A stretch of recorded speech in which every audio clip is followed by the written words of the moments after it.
रक्षा मंत्री राजनाथ सिंह रूस के दौरे पर हैं। आज वो विक्ट्री डे परेड में शामिल होंगे।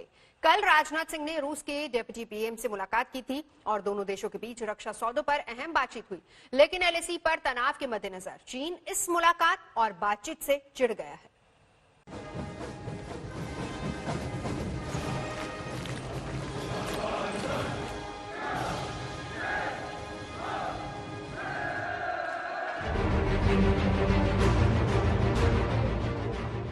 कोरोना संकट के दौर में मोदी सरकार के किसी भी मंत्री की ये पहली विदेश यात्रा है। रक्षा मंत्री राजनाथ सिंह रूस में हैं। वैसे तो ये यात्रा पहले से तय थी। रूस के विक्ट्री डे परेड के लिए उन्हें न्योता था, लेकिन एलएसी पर बने ताजा हालात में रक्षा मंत्री के इस दौरे के मायने बेहद अहम हैं। राजनाथ सिंह के अलावा चीन समेत कई देशों के रक्षा मंत्री इस वक्त मॉस्को में हैं, लेकिन रूस के इस बड़े आयोजन में भारत की मौजूदगी से चीन क्यों जला भुना जा रहा है, इसका जवाब भी मौजूदा हालात में ही छिपा है।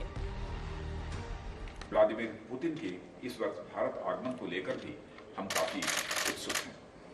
भारत और रशिया का एक special and privileged strategic partnership वाला रिलेशनशिप है।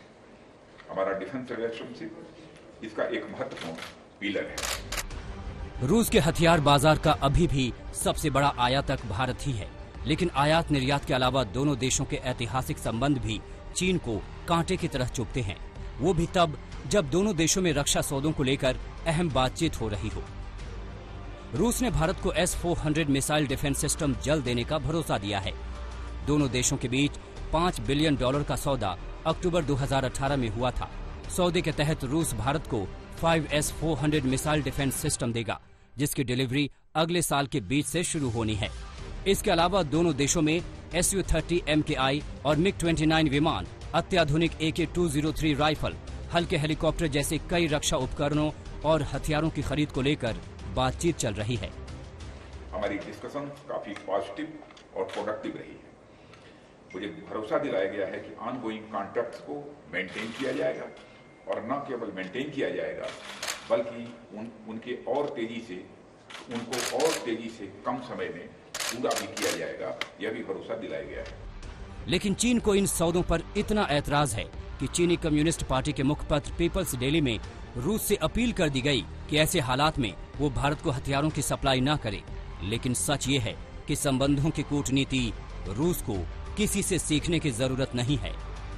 As they say in Russian, Staria Drugluche Novik Duvak means an old friend is better than two new friends. चीन को मंगलवार को ही एक और झटका लगा जब रूस ने भारत और चीन के मामलों में दखल देने से इनकार कर दिया। भारत की नीति अपने द्विपक्षीय मुद्दों में तीसरे देश को शामिल नहीं करने की रही है। तीनों देशों के विदेश मंत्रियों की बैठक में रूस ने भारत के रुख का ही समर्थन किया। गीता मोहन के साथ आज तक ब्यूरो। नमस्कार, मैं हूं अंजना ओम कश्यप। हमें उम्मीद है ये वीडियो आपको पसंद आया होगा। लेटेस्ट खबरों के लिए यूं ही देखते रहिए आज तक और इस वीडियो के पसंद आने पर लाइक, शेयर एंड सब्सक्राइब करना ना भूलें।